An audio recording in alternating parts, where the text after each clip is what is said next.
في اسمع، شوف لنا اي دواء اي دواء شوف مطهر، دواء فيه عندكم سيارة في موجود. ولو نمشي المستشفى نجيب هذا في واحدة بالسيارات. لا الحمد لله. سيارات الله يبارك فيك. الله. شوي اعطينا التصوير. شوي من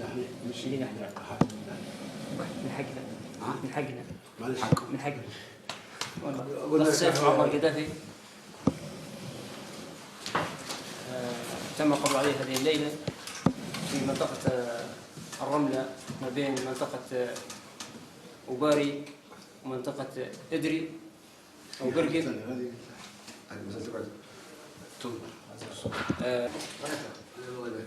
لا رص عصير ورص مية. حاضر. هذا معنى تقول لي لا شكرا والله رص عصير رص مية دور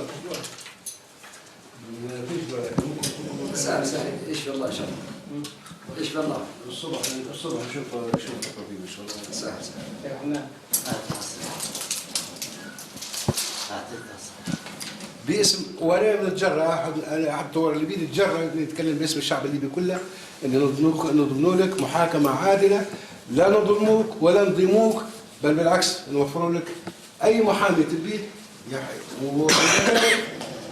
مذنب كان جزاك، واذا كانك بريء الشعب الليبي ما هو يحضن كل الناس قلبه طيب انت ليبي وتعيش وسط اخوتك واهلك الليبيين. معلومة من غرفة أمن الزنتان أمس اللي هو اتصال فيه الجهاز فيه اتصال. أي واحد عنده تليفون مجدي يكلم عن القصة هي.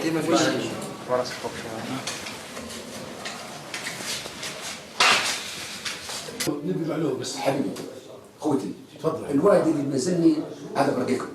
انتم هذا الوادي كيف وادي يرقمين. احنا نازل انا جاي نقول لكم راهو قدام طلقوا زي ما انتم طلقوا المصاري قدامك ما نسمعوكش فيه قدام. بتجربوا ويشوفوهم وبتشبعوهم. يجي هذا الصلابي وعبد الحكيم بالحاج والشله هذه كلها ناس كويسين عسل الملائكه. والله اللي لقيت فيهم انا الخير قلت فيهم انا ما لقيت فيهم الخير. والله ما هم لاقي فيهم اللي يرد الخير. هذا رقم واحد. رقم اثنين اللي تشبعها. شوف العرب مصرات ولا عرب الشرق ما حتى رابط تاني صارت المغازل حتى مصاريف كيف بعضهم. المصارات بالغزل. والجبليه هذول كويسين وعندهم مش كذا وخوتكم وقالوا لكم من احنا وحسين وزيد وماشيين معاكم وبيمشي تمام خلاص وفيكم القصر والدنيا طويله بلا اصبروا السنه سنتين والشهر والشهرين انتم تشوفوا قدامكم. لكن في يوم من الايام ارجوك ما تنكرش اني ليس الاسلام ولا اسير وتدخل مكان. انا نسال فيك نورني بس لاني انا تفاجات. طلع فيه من اول ما تمشي داخل السلاح وتقعد عبد الحكيم والله ما تخيل. والله يا زتان والله العظيم كانت مطيحه والله كانت مطيحه وطاء. لا اله الا الله. انا والله ماني عارف ماشي تو الحبس فبرا داخل قسم بالله كان انتم كانكم ماشيين بهالفكره هذه اراكم رايحين والله لا رايحين واحنا ليبيا 42 حكينا نعرفها والله لك رايحين وكان تحسبوا الامور بالسهوله هذه والطيبه هذه او واحد حبني الطيبه بتاعي اللي خلتني في واحد. انتم الحين والله ما يطيب عنك. الاعلاميه مشاوي ساركوزي في باريس واجتمعوا فيه. تقريبا لا علينا صبعه